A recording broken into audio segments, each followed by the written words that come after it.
নতুন ভিডিঅ'লৈ স্বাগতম জনাইছোঁ। মই আজি আপোনালোকৰ আগলৈ তেজপুৰ ইউনিভাৰ্চিটিৰ ওপৰত এটা ভিডিঅ' লৈ আহিছোঁ। যিহেতু মই বেছিভাগ BEdৰ ওপৰতে কথা কওঁ, সেইবাবে মই তেজপুৰ ইউনিভাৰ্চিটি BEdৰ ওপৰত কওঁ। যিহেতু লিংক অলৰেডি অ'পেন হৈ গৈছে, এপ্লাইৰ লিংক আপোনালোকে এণ্ট্ৰেঞ্চৰ বাবে। তাতে আপোনালোকে যি PG UG যি এপ্লাই কৰিব পাৰে, মন আছে কৰিব পাৰিব। কিন্তু মই আপোনালোকক BEdৰ বিষয়ে কওঁ। 17 মাৰ্চৰ পৰা যোনটো BEdৰ তেজপুৰ ইউনিভাৰ্চিটিৰ BEdৰ এপ্লাই লিংকটো অ'পেন হৈছে আৰু 30 এপ্ৰিললৈকে থাকিব আৰু এক্সামটো জুনৰ ফাৰ্ষ্ট উইকতে হ'ব। আৰু এতিয়া মই আপোনালোকক কওঁ, আপোনালোকে জানে বা জানিব পাৰে, মই তথাপিতো কওঁ যে তেজপুৰ ইউনিভাৰ্চিটিৰ এডমিশ্যন প্ৰচেছটো দুটা ধৰণে হয়। এটা হৈছে TUEE জৰিয়তে আৰু এটা হৈছে CUET জৰিয়তে। আৰু BEdত TUEEৰ কাৰণে 70% ছিট ৰিজাৰ্ভেশ্যন থাকে আৰু CUETৰ কাৰণে 30% ছিটটো ৰিজাৰ্ভেশ্যন থাকে। আৰু সিহঁতৰ ছিট কেপাচিটি ইনটেকটো হৈছে 63 হয় তেজপুৰ ইউনিভাৰ্চিটিৰ।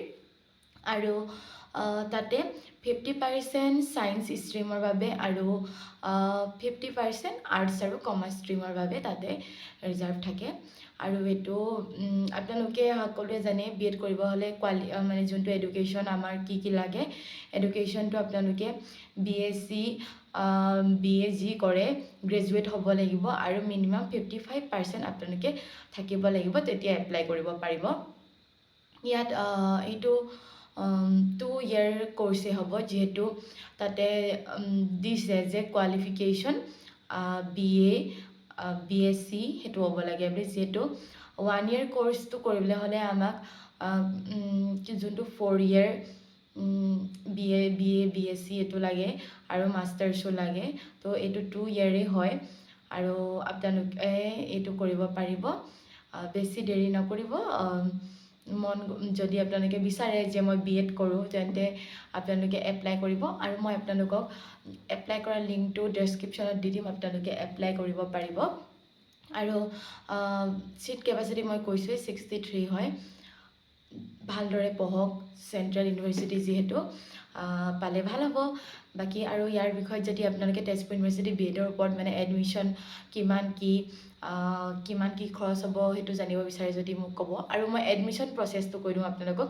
এডমিশ্যন প্ৰচেছটো তো মে' মানততো এতিয়া যিহেতু 17 মাৰ্চৰ পৰা এপ্লাই হৈছে আৰু এপ্ৰিলৰ 30 তাৰিখে লাষ্ট ডেট।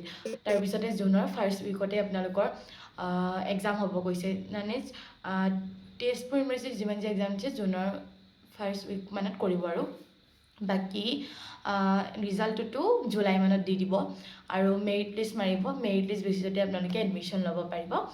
আৰু যদি আপোনালোকে কি জানিব বিচাৰে মোক কমেণ্ট কৰিব। কমেণ্ট কৰিলে মই নিশ্চয় আপোনালোকক জনাবলৈ চেষ্টা কৰিম। অতি সোনকালে আকৌ নতুন এটা ভিডিঅ'ত লগ পাই আছোঁ। Thank U.